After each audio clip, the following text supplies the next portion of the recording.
घटना नहीं है अध्यक्ष जी। आए दिन ये घटनाएं हो रही है। ना तो घटना देर रात की है और ना लड़की अकेले थी। 23 बरस की फिजियोथेरेपिस्ट महिला 9:30 बजे एक बस में बैठती है द्वारिका जाने के लिए, और अंदर जो बैठे हैं उनमें से कोई भी यात्री नहीं है। वो एक तरह का नापाक इरादा लेकर बैठे हैं, उसके बाद उस बच्ची के साथ दुष्कर्म करते हैं। बहुत बार मैंने इस तरह के कृत्यों के लिए कहा है कि ऐसे लोगों को फांसी की सजा होनी चाहिए। इस तरह की घटना की शिकार महिला ना जिंदा में रही और ना मरे में रही। श्रीमती सुषमा स्वराज। धन्यवाद अध्यक्ष जी।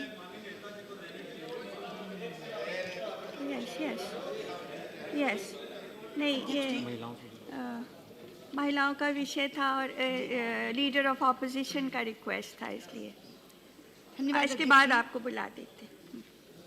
अध्यक्ष जी, दिल्ली देश की राजधानी है और राजधानी होने के नाते यहाँ की कानून व्यवस्था राज्य सरकार के नीचे नहीं है, बल्कि सीधे केंद्र सरकार के नीचे है। लेकिन बहुत दुख होता है जब अखबारों में सुर्खियाँ छपती हैं और दिल्ली की कानून व्यवस्था पर टिप्पणी करके ये कहा जाता है कि ये शहर महिलाओं के लिए सबसे ज़्यादा असुरक्षित शहर है। और ये टिप्पणी उस समय ज़्यादा कष्टदायक हो जाती है जब ये पता लगता है कि यहाँ की मुख्यमंत्री एक महिला है। आए दिन नई नई वारदातें होती हैं। बजाय कानून व्यवस्था को सुधारने के एक बयान आता है महिला मुख्यमंत्री की तरफ से कि मेरी सलाह है कि रात को लड़कियां अकेले ना निकलें। अध्यक्ष जी, कल रात जो घटना घटी वो रात्रि 9:30 बजे की है और महिला अकेली नहीं थी, उसके साथ उसका पुरुष मित्र भी था। तो ना तो घटना देर रात की है और ना लड़की अकेले थी।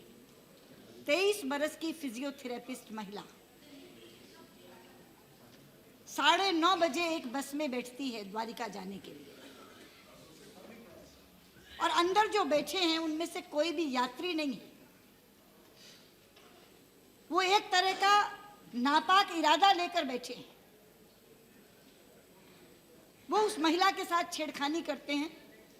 उसका पुरुष मित्र रेजिस्ट करता है, लड़ाई लड़ने की कोशिश करता है तो उसके सिर पर रॉड्स मारते हैं, लोहे की छड़ें, और उसके बाद उस बच्ची के साथ दुष्कर्म करते हैं और गैंग रेप करके उसको बस से नीचे फेंक देते हैं।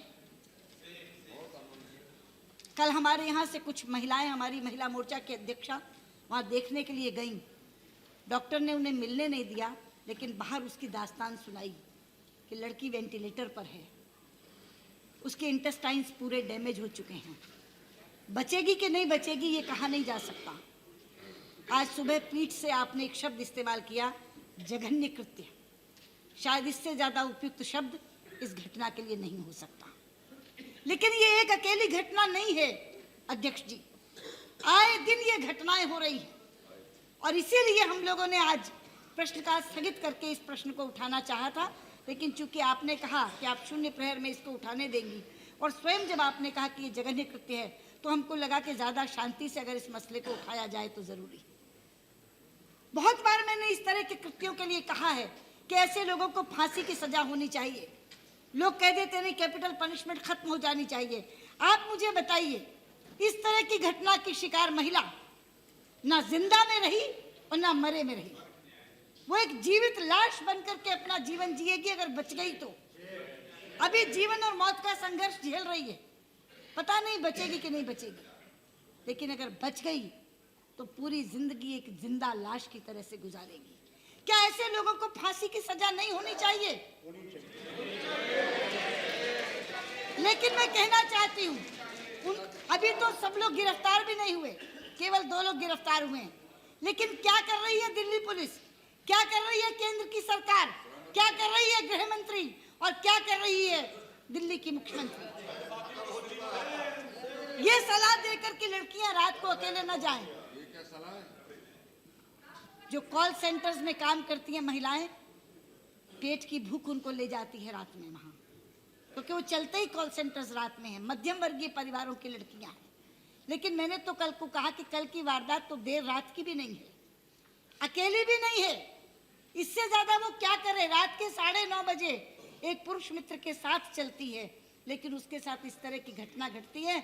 अध्यक्ष जी, आप स्वयं बताइए किन शब्दों में इसकी निंदा की जाए? कोई शब्द बचता नहीं है इसकी निंदा करने के लिए। इसलिए आपके माध्यम से मैं कहना चाहती हूँ, गृह मंत्री सदन में आए, इस पर वक्तव्य दें।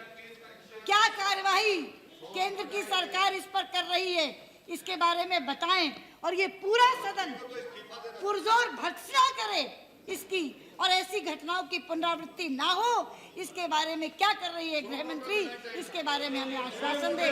यही मुझे आपसे कहना है।